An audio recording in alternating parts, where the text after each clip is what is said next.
Thank you.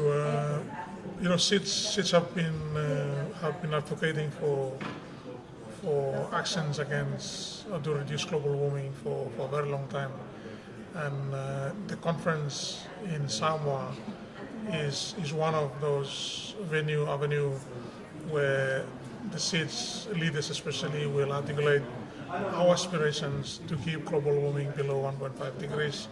And not only that, to make sure our developed country partners are able to help us agree on a second commitment to the Kyoto Protocol.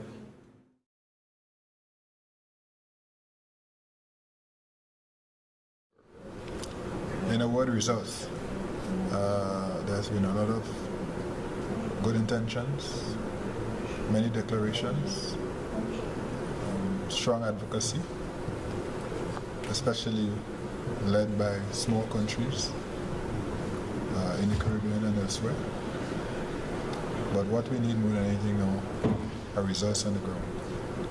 We need a return on our investment for hard years of advocacy and vulnerability assessments. I think what we do not want coming out of Samoa is further declarations and more announcement of funds. Let us operate the ones that already have been announced, have been promised, long promised, for which many of our countries have are mobilizing plans and projects to be implemented. And a good outcome would be for us to have clarity on not just the commitment to do something about lowering carbon emissions, carbon footprint, making our climate, our planet a safer place, but also to actually see results that people can measure. Because absent that, we have a credibility gap with people who have seen us talk about these things for a long time, but are not seeing results on the ground. And as you know, the environment is dynamic, so every day new things are emerging, especially with urbanization. We need results on the ground. In Samoa in September for the Indian Ocean Commission and the country,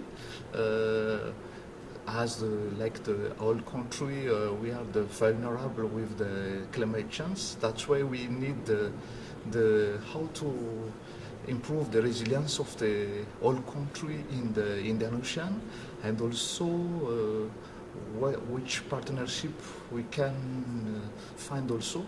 And the end of the third is how to develop the partnership with the different organizations in the regional, international, and also in the national level.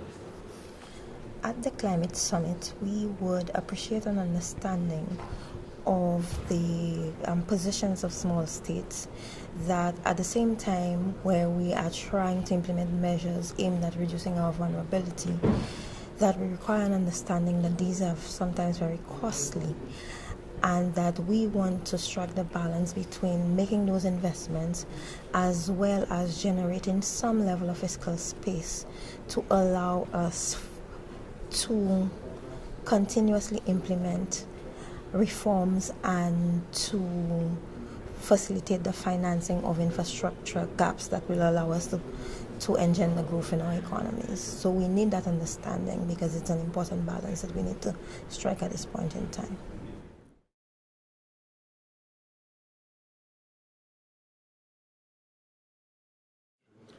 We have a number of initiatives, mostly around our national adaptation program for climate change, that our development partners are helping us to do around 11 major areas or focal areas that are vulnerable to climate change and of course disaster as well.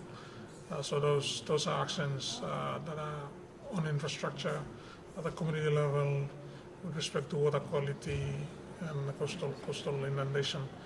So it's those actions that we are working on right now at the community level, and it's those also that we are looking forward to echo as well at this summit in SIDS conference in Apia, Samoa. In Madagascar is the big country. To respond the impact of climate change, we have the general politic with government, and we try to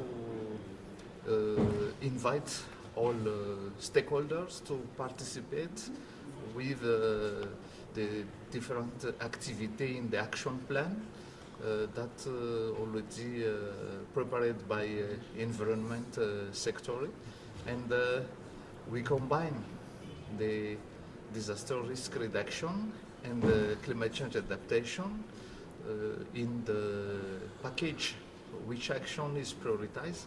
So normally we try to put the prioritize and also